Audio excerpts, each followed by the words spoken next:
ইতিমধ্যে আমাদের দলের যারা নীতি নির্ধারক রয়েছেন ওনারা বলেছেন, বর্তমান যিনি প্রধান উপদেষ্টা তিনিও প্রাথমিকভাবে বলেছিলেন ডিসেম্বরের মাঝে নির্বাচন হবে।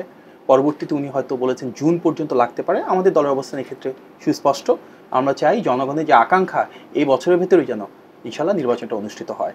কারণ গণ অভ্যুত্থানের একটা মূল উদ্দেশ্য ছিল এমন একটি বাংলাদেশ প্রতিষ্ঠা করা, যে বাংলাদেশটা পরিচালনা করবে জনগণের ভোটে নির্বাচিত একটি সরকার, যার জনগণের ম্যান্ডেট রয়েছে।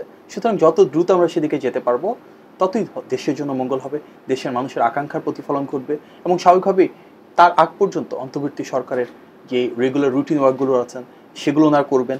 ওনাদেরকে আমাদের দলের কাছ থেকে বারবার রোডম্যাপ দেওয়ার কথা বলা হয়েছে, যেটা এগেনস্ট একটা টাইম বাউন্ড অ্যাকশন প্ল্যান থাকবে। আমরা ওনাদেরকে অ্যাকাউন্টেবল রাখতে পারবো যে কোন টাইমে ওনাদের কী গোল অ্যাচিভ করার কথা, কতটুকু প্রোগ্রেস হয়েছে। সুতরাং এখন থেকে যে সময়টুকু আছে আমরা যদি সেই ধরনের একটা রোডম্যাপ পাই, দেন আরও বেশি প্র্যাকটিক্যাল ওয়েতে আমরা সেটাকে ট্র্যাক করতে পারবো এবং ইনশাল্লাহ আমাদের এখনও প্রত্যাশা ডিসেম্বরের মাঝে ইনশাল্লাহ নির্বাচন অনুষ্ঠিত হবে।